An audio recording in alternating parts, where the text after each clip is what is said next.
Hi folks, in this video we discuss Russell's paradox. This relates to the previous formal proofs that you've done of Russell's paradox. The paradox itself is actually part of the inside of that proof that derives the contradiction. That can't possibly be the case. In this video we're going to talk about the import of that result.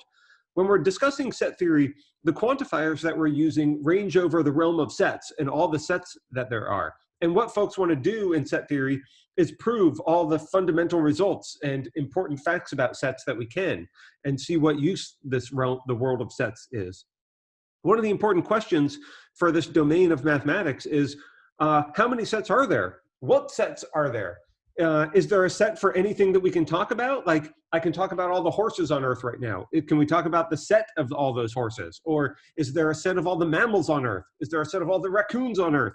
What sets are there in the universe? We know that there's an empty set. That set makes perfect sense. It's the collection with nothing in it, the empty collection. Just like a bucket can be empty, a set can be empty.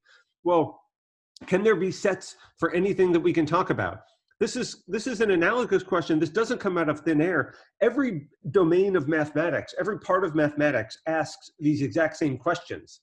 You know, the ancient Greeks asked questions like, what numbers are there? Is zero actually a number? This was like a big debate in mathematics of the time.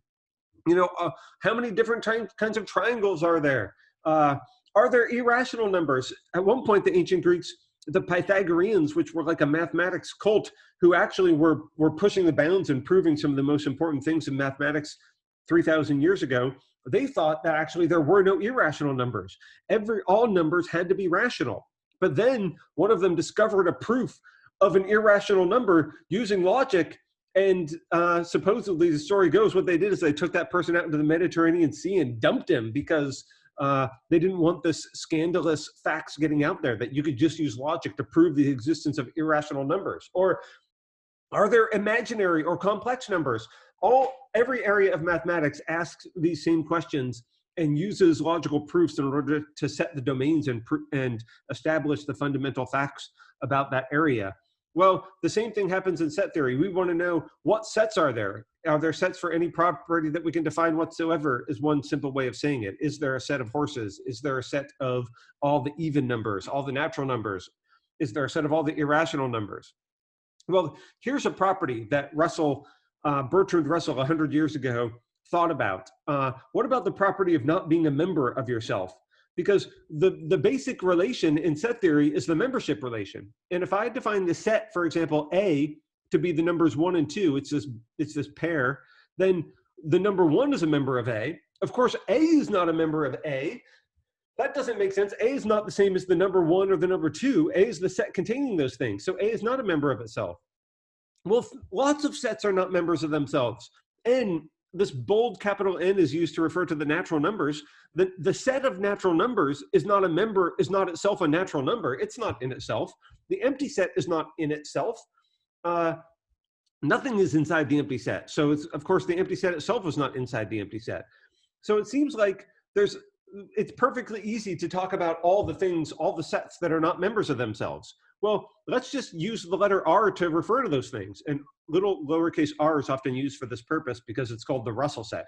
This is what Russell wanted us to think about. Let's define R as the set, which contains, it's just the set of all the sets which are not members of themselves. It sounds funny when you put it that way, but it seems like it makes perfect sense.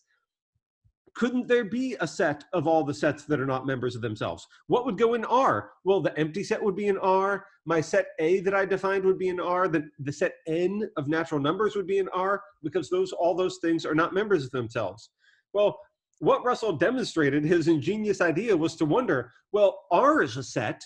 Is R a member of R or not? That is the fundamental question. And what we see is actually that is paradoxical.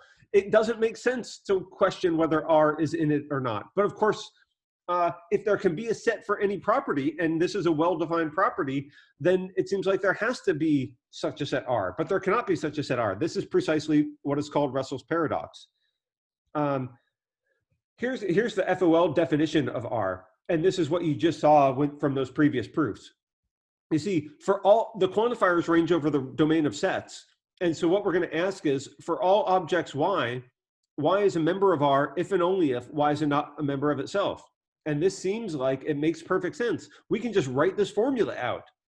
The trouble is, this entails a logical contradiction because the quantifier ranges over all sets, and R is a set. So if you instantiate Y for R, then you can prove a logical contradiction, a tautological contradiction. You've already done that in the formal proof space.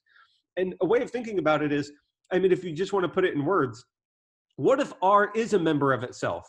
Well, R is the set of all sets that are not members of themselves. So if R is a member of itself, then it has to not be a member of itself because that's what is in R. But that's impossible. So that means R is not a member of itself. But if R is not a member of itself, it needs to be in R because R is the set of all sets that are not members of themselves. So it would be in R. And so either way, you get a contradiction. It's impossible. This result in black is genuinely paradoxical. It's incoherent. It's impossible, even though it's a perfectly well-formed string of formula. It's a sentence. So the cool thing is, what we can do is we can just use logic and this simple binary set predicate in order to prove this result in red. So the thing in black is the paradox. The thing in red is not a paradox. It's a logical truth.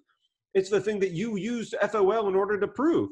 What it says essentially is there can be no such set R. The Russell set is impossible or paradoxical or does not exist.